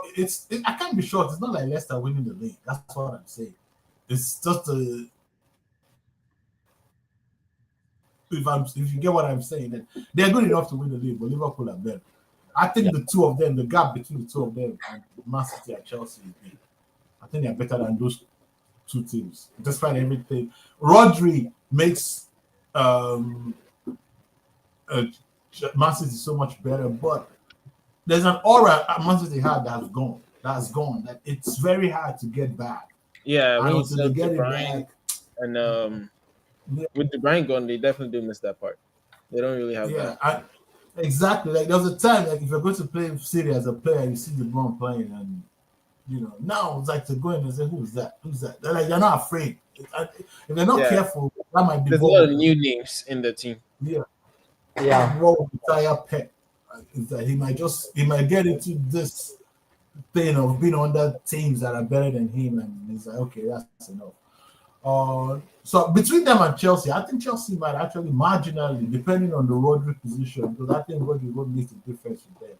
Chelsea might come top if Rodri doesn't come back quick enough. If his injury setbacks continue, because Tijani Renders is good, but as we saw against Spurs, it's not the same as Rodri defensive. Spurs, Nico yeah. Gonzalez, you mean? Nico Gonzalez, you mean? I haven't watched Nico Gonzalez that much. Yeah, Okay. that's true. Because Nico Gonzalez from Valencia. Also, remember that there's a Kovacic is still out injured, but when last season when Rodri left due to his injury, they were still winning a lot of games. It was when Kovacic got injured that everything just went kaput. That's when they started playing Gundogan as the six, and that didn't really work well. But they say even when Kovacic was there, he is not Rodri, but he adds some little values. He's There's like a big. Yeah, there's they're winning. They're winning games, but not that much. Yeah, but they came third. We're not Yeah. saying that they're the worst team. They came third, but there's a big difference between overtaking Arsenal and Liverpool with Rodri playing. And there's a big, so that's. Yeah. Now I'm going to make a hot take because there's one thing we're not noticing, which is that all of us have said that Spurs are going to come fifth. What was Spurs' position last season? 16th. 17th. Or 17th. Okay. No, 16th. Manchester United was 15th. And they were 16th. Now I'm going to make I'm going to make a hot take, which is that the two teams that finished 15 and 16 are going to finish 5th and 6th. Spurs will finish 5th, and Manchester United will finish 6th. And the reason why I'm going to take that on Manchester United finishing 6th is two things. Ironically, when I went and analyzed the 3 games they've played, they still have a lot of problems that are familiar, but they have taken care of one problem that people have not noticed because goal scoring. It hasn't worked out. Scoring. They've actually taken care of that problem. They have created some of the most chances in the league. Is that Manchester? You're talking about Manchester United? Yes. If you look at every single game they have played this season, they have actually created enough chances to win the game. Yeah. All the games they didn't win points were not actually because of scoring issues. It was more because of Arsenal bad luck. That was a bad refereeing call. That was a foul. Fulham, they missed a penalty. Bournemouth should have never been. Bournemouth could have easily been a 5-2 game. So looking at the attacking, the way that they've created chances, I think it only gets better in the season. Then the other side that people do not notice is that they're out of Carabao Cup. They only have FA Cup. They're out of Champions. They do nothing but just sit down and wait for Saturday every week. But if you beat hold on. Don't get your problem is not that you didn't score goals. The problem is you guys conceded 10 more goals than you scored. No, we didn't concede 10 more goals.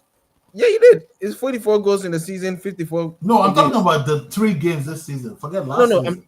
I'm saying that your problem is not scoring goals or creating chances. Your problem is that you just lose games. So you can score as many goals as possible, but if you still lose games, you're still back in the same spot. That's not true. That's not the problem. You go and look at the last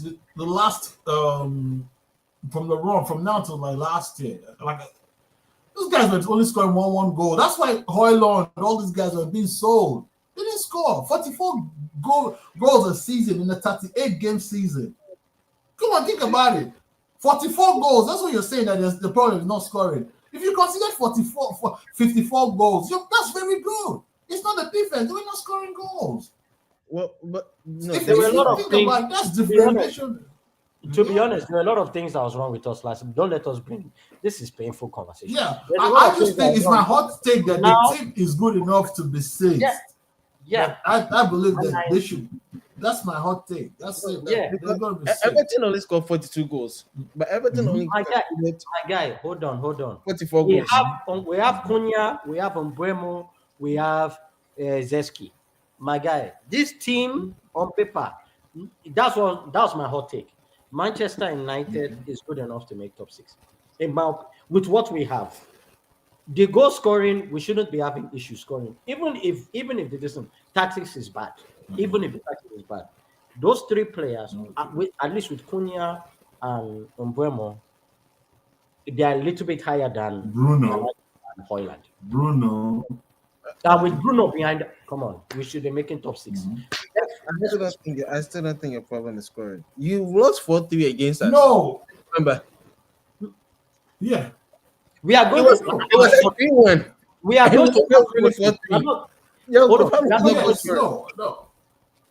I all of this is right. I'm not arguing that. I'm not saying that the defense is the best. I'm not saying that because Burnley scored 2 goals. I'm not saying that. What I'm just saying is that when I look at all the other teams, yes, all teams, you said it yourself that 6th is up in flux because there are a lot of teams that are like Newcastle to me would have been the strongest team. I'm just saying they would have been the strongest team, but they're not looking that good now. It's a long season. They could get better. Aston Villa could get better. But what I'm trying to say is that what I have seen, I have actually watched these guys play. The difference in how they play when they're actually with the ball, it's only a little bit of problems here and there that can be fixed.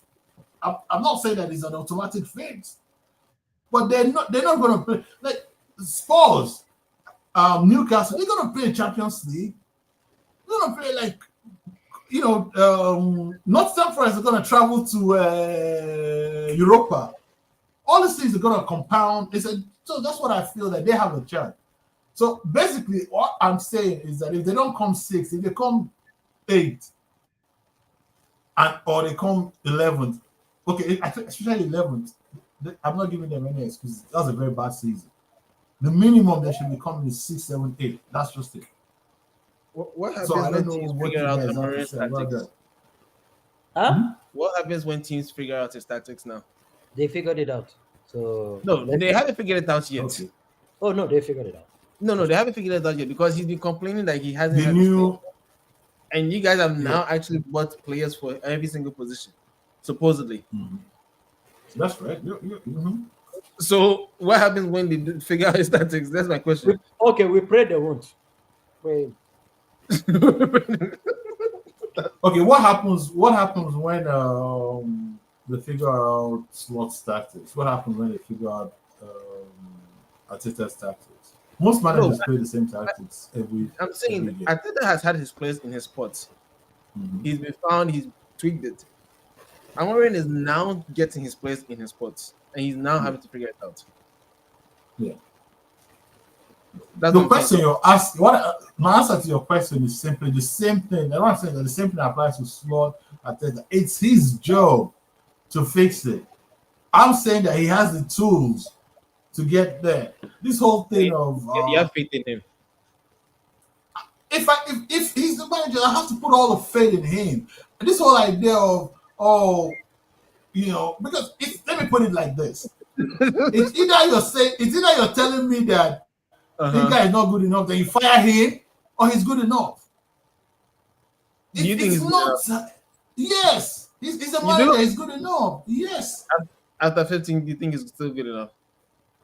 Yes, I think I've listened to both sides of the argument. I've listened to all the arguments. Right? I've listened to all the arguments, right? I think people don't become bad overnight. What I mean overnight. No. Graham Potter will disagree. No. I think Graham Potter. Hold on. Graham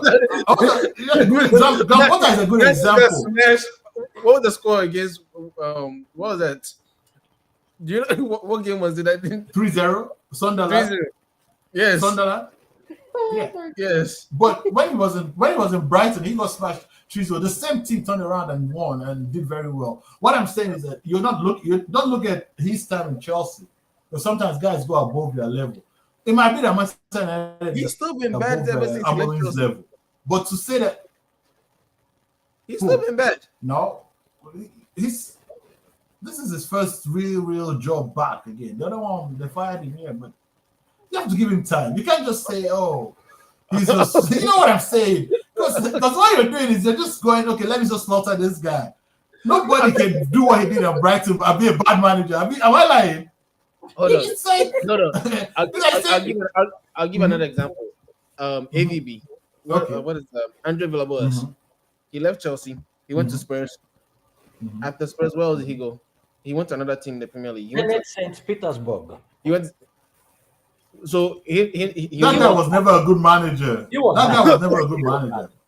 That guy was he was terrible. Look, I think he was lucky. That guy was one of those guys that He was was lucky lucky because that listen, Anders he was lucky Villas that had Terry don't stop his one year or like 1.5 years as a manager. Then he jumped from there to Chelsea. That's not Amorim. That's not Graham Potter. That's not what all these guys were. Look, Graham Potter was a manager at Brighton for years. He did work. Don't look at his Chelsea and say, oh, he did Can I work. say this? Can I say this though? Can I He say might this? not be Chelsea level, but he's still a good manager. He wasn't Chelsea's level, but he came into a situation that he did not know how to help.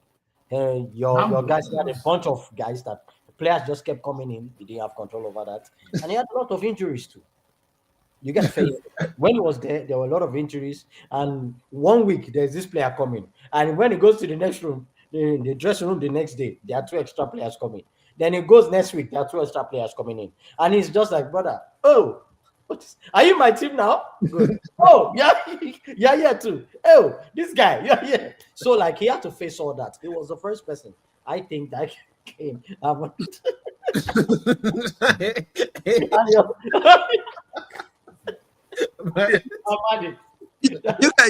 You guys said AVB wasn't Chelsea level. It's Amorim Man U level. Which next question, please.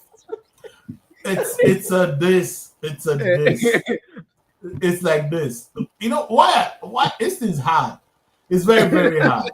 But we don't know. We don't want to dwell into my United. But let's put it like this quickly. Ole Gunnar Solskjaer was doing second and third. The team was struggling around 10th position. They fired him. Brought in another guy. The guy did right. That's ETH. Wanted to win 2 trophies. He was dragging the team towards relegation. He was? The form of the team was his team was. We were bad. Hold on. When Ten They were- Hag left, I- what position was guys? I think we're like 11th or 13th. We were 8. Or So 8th. the guy that Were took we it eight? further We is were better eight. than the guy he signed. We were 8. Okay. So hold on. We were 8 Yeah. when he left. So Then Van we were Nistelrooy came, 8th. drew Okay. against Chelsea, 1-1, and won 3 games. 1 in Europa, 1 FA Cup, and 1 game. Then Oga, listen, Amorim came. And life happened to us. Life happened to us. No, there was a time we're always coming. There was a time that win or lose. Yeah. We were below table before they fired ETH. I don't think it was 8. Well, we could I be don't think it was 8. I'm just praying that we're No, what we were saying was that when this guy came in, Amorim came in When one Amorim 8 came because in. of this guy's wins. This Yeah. guy's wins pushed us up. And this guy won 3. If we were 8, and then this guy won 3 in a row, we would have been 4th now. No, 3 in a row in all competitions. Yeah, but only one of them was League Cup. 2 were in the league. Yeah, one league. He won one league and won one league, I think. And then He won Okay, one I think game one- and drew against Chelsea. He drew against Yeah. that one. I knew. His first That game was was Okay. against you then guys I think- said that. yeah. I remember. It was his first game was against Chelsea. We drew. Then he won 3 in a row. Then he left. Then Oga, our present coach, the new Sir Alex Ferguson. So okay. You went from 8 I've already or 10 talked well. to 17. I have to give that. Hmm? He talks well. He talks like he knows what he's doing, but the results are there to say that he doesn't know what he's doing. That's the way I Yeah, see it. the You cannot results be are terrible. Yeah. I don't care how you play. You cannot be losing to Grimsby. So that alone is already like that's too much. I mean, the team I play with on our best day we can beat Grimsby. Come on now. Hey, Come- slow down. Come No. Under Sir Alex Ferguson, we lost against MK Dons. Yeah.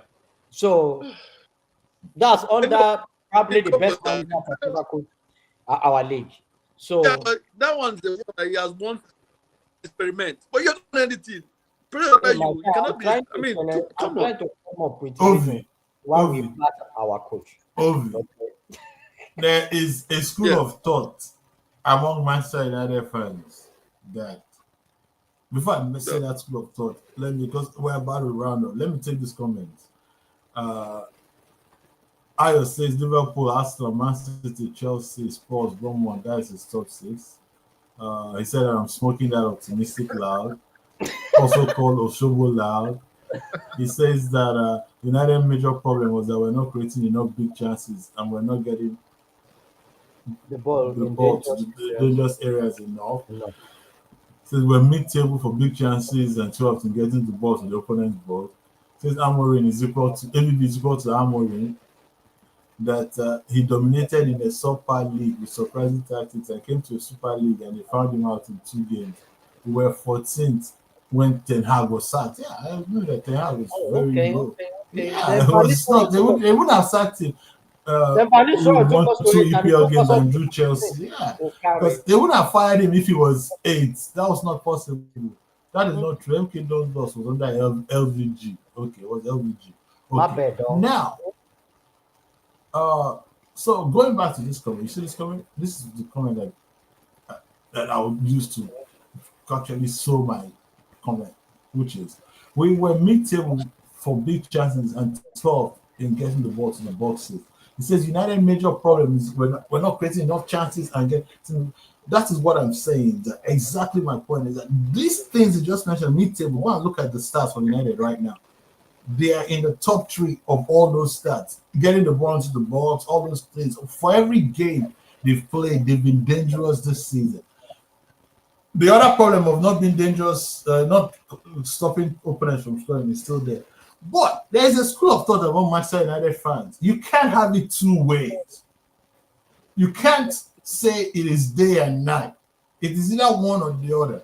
So Manchester United fans should stop trying to have their cake and eat their cake and have it. There's a school of thought that says the players are shit. Excuse my friend, I shouldn't have said that. They say the players are bad. The players are terrible. It's the players' fault. Oh, Rashford is he's what do you call it? He's a snake. He's sell Bruno, sell this. There's a school of thought every time that they've been selling players, so that it's time to back the manager. So it's either the players are terrible or the manager is terrible. Or the players, I'm sorry, it's either the players are terrible and the manager is good, or the manager is terrible and the players are good. Right? And that's why the team is not doing well. Because they can both be so bad. all the players that they're buying that were playing good in other clubs, they come to Manchester United, they're all bad. So what I'm just saying, you're saying I'm giving you the last option. I'm giving you the last option. No. It's not possible that 25 players are bad now. It's not possible. But so you see, my point is this, right? If you go and look at last season, you look at the league table, right? All the top 10 teams have a positive goal difference. Goal difference. Yes. You can't have a negative goal difference and try to beat to the top. So it doesn't matter how many. Right now, your goal difference is 0. You're almost back to ground zero right now. If you guys lose a game, you're back to the negative. So yeah, you can score as many goals you can create. Look, when Pochettino was at Chelsea, do you know how many times? Do you know? I think we had the highest XG. We used to brag about it. We're the highest XG team. Yeah, that's true. What did they win us? They didn't win us anything. Okay, that's right. So so why are you then going from Spurs now finishing 5th? Spurs is goal difference was negative last season. That's what I'm trying to say is that like people are looking at Spurs and going, Spurs are very good. Manchester United are very bad. But these 2 teams were as bad as each other last season. Why are the optimism for Spurs? Because they won a lucky win in a Europa League game. They changed their coach. There's a difference. Okay, they changed the code. Okay, so that's why I'm trying to tell you is that the owners believe that the coach is good. They didn't change the coach. So that means that they have put in 300 million pounds for this coach. Don't come and start telling me that this coach is not good. No. If at the end of the season he doesn't come 6, you can fire him. But now he's here, he should come 6. That's the minimum. Because what I'm trying to tell you is that if you're saying the coach is not good, and then when he comes 13, they say he has improved. Keep him, he has improved. So it's either he's the coach that's taking Manchester United from the 15th he is and taking him to 6th, or he's bad.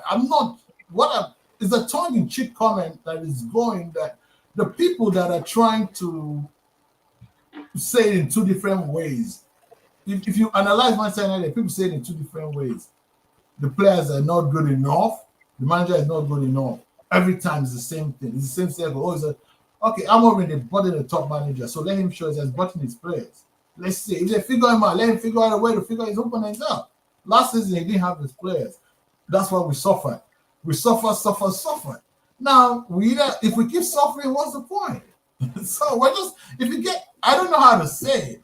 It's the same like when you were under Arteta and you were suffering under Arteta then. There were guys that were saying, keep Arteta, it's the players, sack all the players. And there are some guys that are saying, no, fire Arteta. The guys that said keep Arteta turned out to be right. So one of them has to be right. We can't have both right. That's just, I don't know if somebody else can take. Let me help you, Abuchi. Since we are part of the same club, this is just the way it is. This has turned to a Manchester United podcast. I'm so sorry, the organizer. But this is the deal. Again, I will repeat this. Amorim now has no excuse. I feel his tactics has been found out, and I feel like he needs to figure things out quickly. He has players now at his disposal for him to, at the very least, score goals. Because you have two proven players that are proven in this league to execute that. In my own opinion, with a very decently good coach that can organize his team well, in which something that our coach has failed to do for the past couple of games he's played since last season. If you have a coach that can organize his team well and maximize the gifts of the players that we already have, top six shouldn't be, it should be something that we can say, yes, we should be able to. Or fight for it, at least give it a good fight. You see what I'm saying? So that is that. Now, in terms of goal scoring, we have better goal scorers now. I want to believe so. And in terms of defense, whatever it is whatever it is. Now, it's left on Amorim now to deliver on the players. Now, the result will tell us if it's good or not. As of me right now, if you're asking me, am I in or out on Amorim, I'm out. But I'm here to give him the backing as much as I can. But that's just what it is. But now, all the excuses cannot be said anymore. It's time to either bring the results or get fired. Simple. That's it. Okay. Bucci, I believe that's what Bucci is trying to say, but trying to be political. Bring the results now, or Budo, you're fired. You bring somebody. I want to see the three of you that are coming on the pod. I want to see. No, me, I don't want to read that. I want to see. That pod will be rated PGXXXX.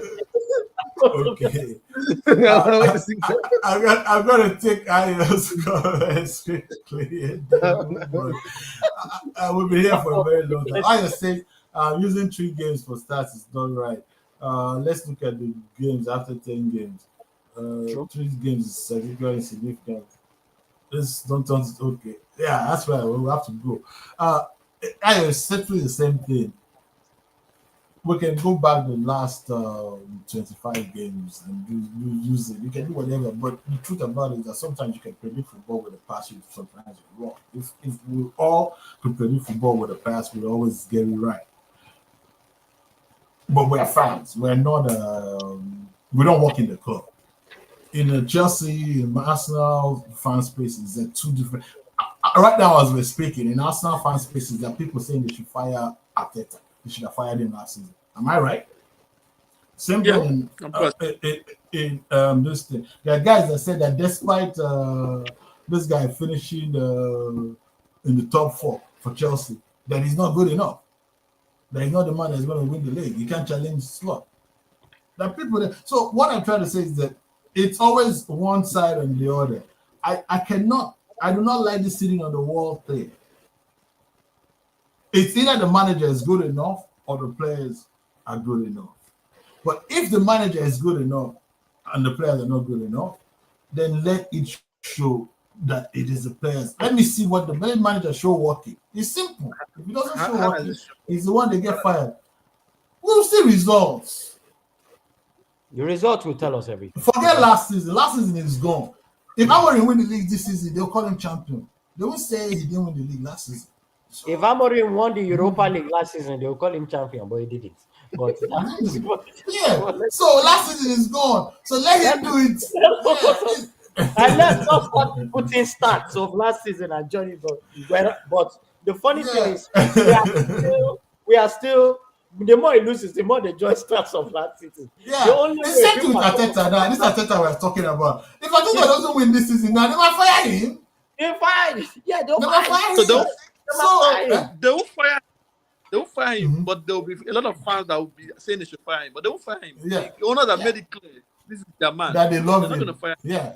Yeah, Arteta the new Wenger. So 20 years, no trophies, but top 4. Arsenal. Hey, man. That's not going This to happen. is That's my not Ghanaian brother. Just that's there. not going to happen.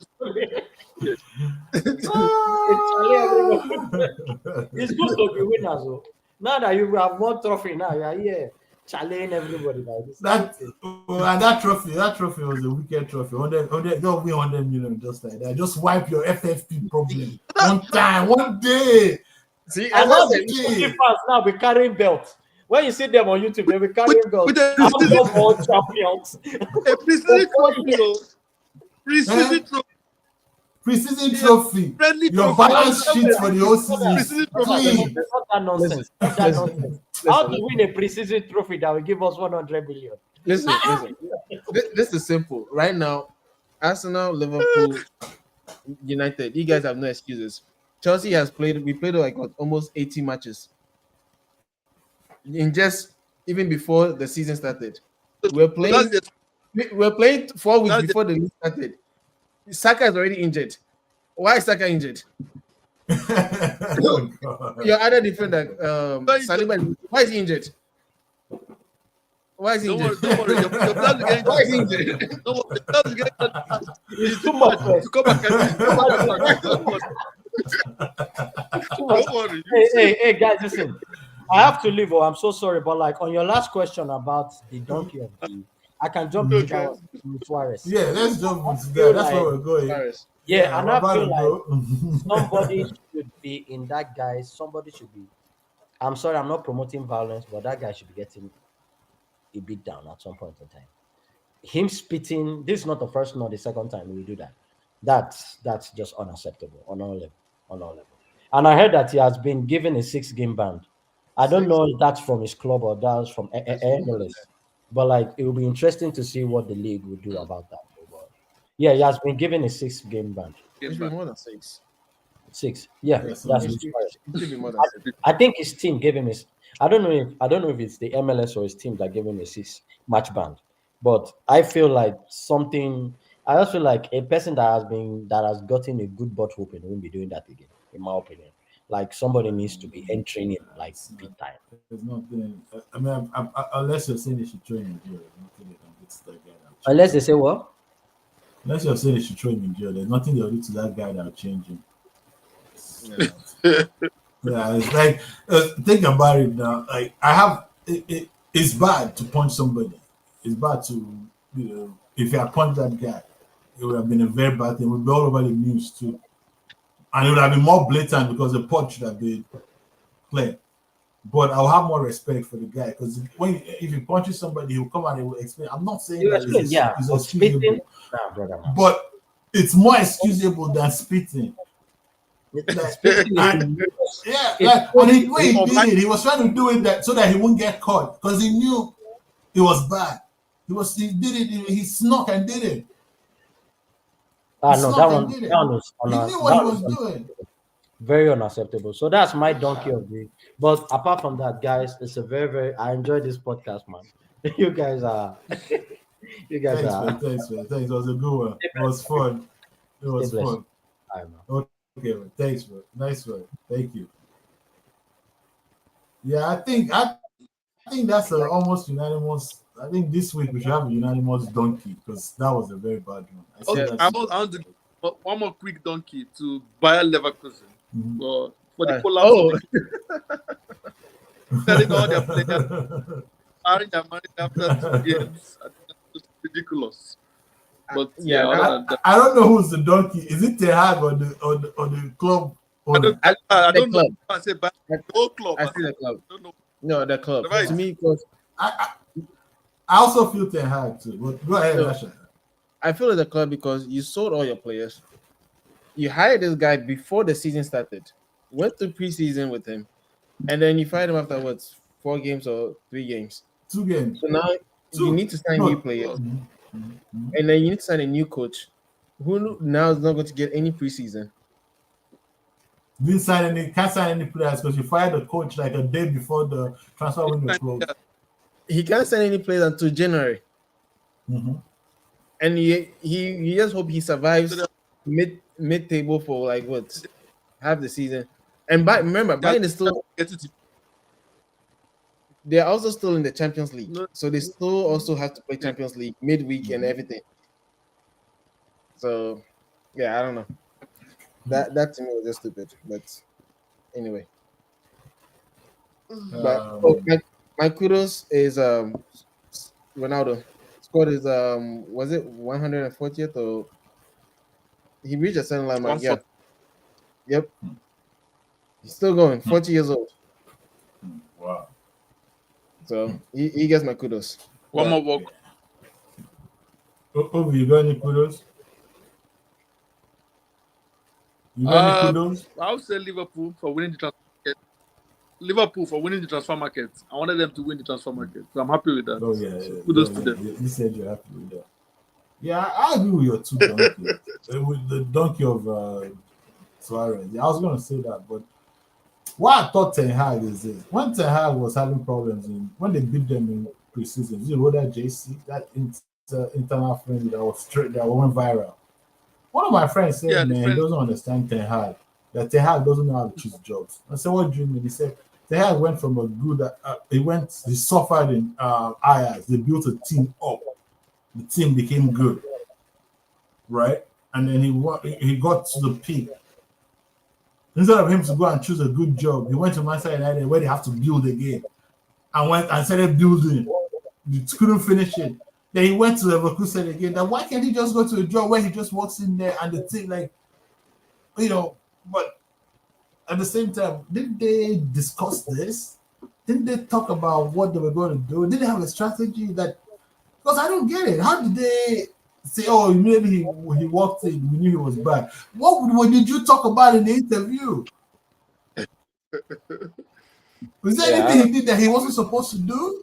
It doesn't make sense. It doesn't make any sense. I'm like, why would you go the whole preseason, all of that, and then you suck in 3 years? But I know what sacking the manager takes too. Yeah. You have to find almost a whole backroom staff. Mm-hmm. And then the new guy will come, maybe 1 or 2 new players that just came in this summer. The new guy will come and say, "This guy doesn't fit into my, now." Yeah. But anyway, good point. That's why to talk about Manchester United again, some of my Manchester United friends that I say they say, "Look, aren't we tired of sacking? You sack. You sack every manager you sack." Amorim has already spent almost 400 or something, 300 already, and by this thing, before you know, now I spent 600. They are 600. That was just leave them, let them do the 5 years, whatever they do. So firing managers sometimes is so expensive. It's so funny, but guys, we'll be here for 2 hours. We're normally supposed to be here for 1 hour. Asha, it's nice to meet you. A very cool guy. The way you actually ask your questions is very funny because it's like the guy is he'll just acting, talking very soft, very nice. He'll be entering you. So it'll be good to see you again. Viewers, Same here. good to have you. Ayo, Harry, thanks for the comments. Much appreciated. See you guys next week. Oh, Benvito, thanks for the comments too. I'll see you guys next week. Everyone have a good week. Premier League is back. So have a blessed week. See you there. Bye-bye.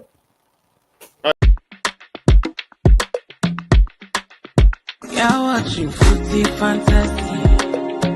It is sure say the thing will beat your football needs. Banter from rivalries, he sure you go receive.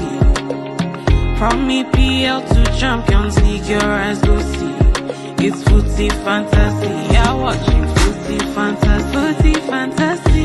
It is sure say the thing go meet your football me. Your football me. Banter from rivalries. It sure you go receive. Sure you go receive. From EPL to Champions League, your eyes go see. Your eyes go see. It's footy fantasy. Footy fantasy.